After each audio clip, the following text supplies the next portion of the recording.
आवश्यकता है कि जो विकास गति भारत ने पकड़ी हुई है उसमें किसी प्रकार की भी बाधा ना आए। उसको बाधा दूर करते हुए हम देश में अपने खर्च को भी कम करें, हम सरकारों को काम करने का समय भी ज़्यादा दें, हम बार बार चुनावों की मॉडल कोड ऑफ कंडक्ट आचार संहिता वाले मोड से भी बाहर निकले और जनता ने जिस जिम्मेदारी को सरकारों को दिया है उन जिम्मेदारियों का निर्वहन करें। और इसीलिए वन नेशन वन इलेक्शन की एक बहुत अच्छी पहल देश के अंदर हुई है और बहुत व्यापक चर्चा के बाद जो सुझाव हमारे पास आए थे, देश में जो सर्वोच्च पैनल हमारा बना था उनने भी अपनी रिपोर्ट को सबमिट किया है। तो मैं मानता हूं कि एक बहुत प्रोग्रेसिव स्टेप आज इस 21वीं सदी में भारत के लिए है और इसीलिए देश के लिए जरूरी है। लेकिन विपक्ष के साथ साथ अभी जनता में भी काफ़ी सारा संशय है, वो मानने कि इतना आसान नहीं है।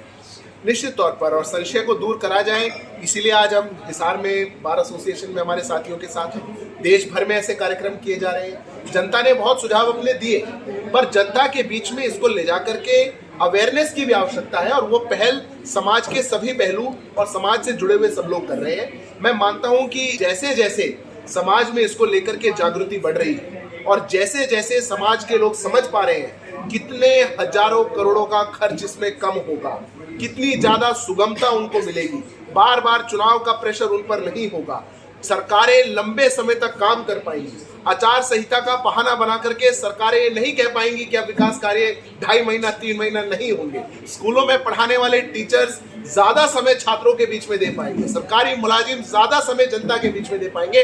तो मैं मानता हूं कि इस अवेयरनेस से उनको भी लाभ। कब तक उम्मीद करें कि ये पॉसिबल हो पाएगा? और दूसरा, इसको लेकर अब तक कितने सुझाव आए हैं, क्या आंकड़े हैं, थोड़ा सा वो जानना। देखिए, लगभग 191 दिन इस पर चर्चा पैनल में हुई, 18,000 पन्नों की रिपोर्ट तैयार की गई है, 21,000 से ऊपर सुझाव देश भर से मिले थे, 80% से ऊपर सुझाव वन नेशन वन इलेक्शन के पक्ष में थे। जितने भी सुझाव आए, और चूंकि केवल जनता से सुझाव नहीं, देश के बहुत बड़े बड़े लीगल एक्सपर्ट्स जो पैनल में थे, हमारे पूर्व चीफ जस्टिसेस जिन्होंने अपने एक्सपर्ट ओपिनियंस इस पे दिए हैं, देश भर के बहुत से विधि क्षेत्र से, लीगल क्षेत्र से जुड़े हुए लोगों ने अपने ओपिनियंस इस पे दिए हैं। तो एक कॉम्प्रिहेंसिव डॉक्यूमेंट तैयार किया गया है। ये हमारी संसदीय प्रक्रिया में है, संसद में इसको पेश किया गया, जेपीसी में गया है और जब भी संसदीय प्रक्रिया से ये आगे बढ़ेगा तो मैं मानता हूं कि बहुत जल्द हमारे देश के लोकतंत्र का मंदिर इसको पारित करके जनता को सौंपेगा और ये उपहार जनता के बीच में आएगा।